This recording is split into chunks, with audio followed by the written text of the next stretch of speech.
প্রায় জমি ভর্তি ধানের মাচায় আগুন লাগিয়ে দিল দুষ্কৃতীরা। কয়েক কুইন্টাল ফসল নষ্ট হলো কৃষকের।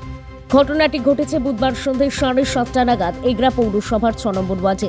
হঠাৎ করে মাছের মধ্যে আগুন জ্বলতে দেখে হতচকিত হয়ে পড়েন স্থানীয়রা। মাছের মধ্যে গিয়ে ধান ভর্তি মাচায় আগুন জ্বলতে দেখেন স্থানীয়রা। এই এলাকার বাসিন্দা হপন মুর্মু জমি চাষ করেছিলেন। প্রায় 10 কুইন্টাল ধান আগুনে পুড়ে ছাই হয়ে যাওয়ায় ভেঙে পড়েছেন হপন মুর্মুর পরিবার। স্থানীয়দের দাবি মাছের পাশে সন্ধে নামলেই মদ জুয়ার আসর বসে। বাইরে থেকে এসে মাছের আশেপাশে বিভিন্ন দুষ্কৃতীদের দৌরাত্ম্য চলে। কে বা কারা এই ঘটনা ঘটালো তা নিয়ে দুশ্চিন্তায় কৃষকের পরিবার। ঘটনা ঘটেছে ধান কাঁড়িটা ছিল, ধান নেটের উপরে ছিল, কিন্তু নেট সহ কে জ্বালিয়ে দিয়েছে কেউ বুঝতে পারেনি। কিন্তু আমরা যখন বাজার থেকে আসি জ্বালানো হয়ে গেছে, তখন পুরো চলে গেছে। আমরা কি করব বলো এই মুহূর্তে? এত রাত্রে এখানে কে আসতে পারে? এত রাতে কে কি করেছে বাবু আমরা কি করে জানবো বলো? বাইরের পার্টি কেউ হয়তো এসে হয়তো হিংসায় বলো বা যাই হোক বলো, এখন আমরা কি করে বুঝবো বলো? কেউ হয়তো আগুন লাগিয়েছে, আমরা কি করে জানবো?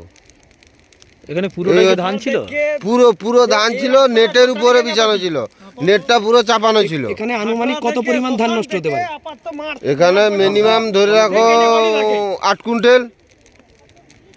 এর আগে কি এরকম ঘটনা এইসব এলাকায়? না, এসব এলাকায় ঘটেনি, এই প্রথম ঘটলো। বাইরে থেকে কোনো দুষ্কৃতীদের কাজ বলে মনে করছেন? আমরা তো সেরকম আন্দাজ করছি,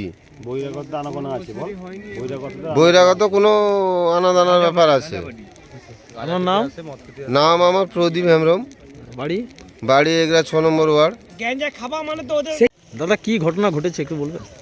ঘটনা বলতে এই তো আমাদের মাঠ থেকে ধান নিয়ে গেছি গোলা দিয়ে দুজন কাজে দিয়েছিল, ওদেরকে পয়সা দিতে এসেছিলাম। আসার পর যাই হোক মোটামুটি ওদের পয়সা দেওয়ার পর আমি একটি বাড়ি দিয়ে গেছি। তারপর ঘুরে আসি, যে ওদেরকে বলি যে দেখা করবো তোদের সাথে। তারপর ওদের সাথে কথা বলছি, যাদের ঘরে মোটামুটি ধানটা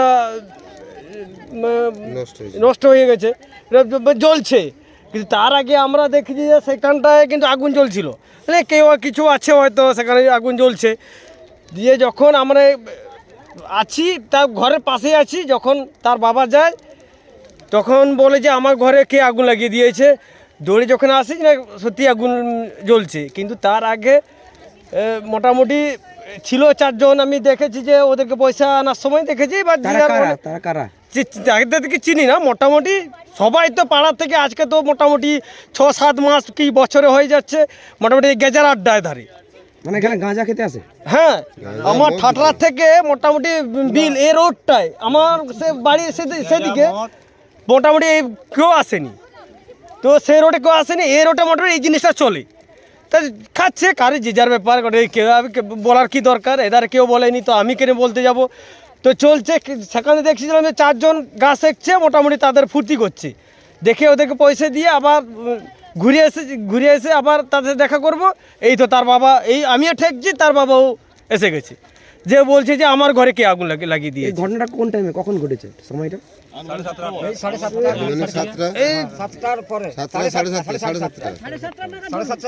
এরকমই হবে। এখানে কি বাইরে থেকে দুষ্কৃতীদের কোন রকম আনাগোনা এখানে দেখেছেন?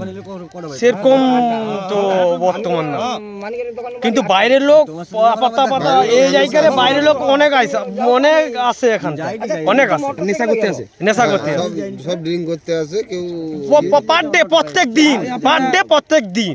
এটা কি আপনারা এখন কি থানায় কোনো জানিয়েছেন?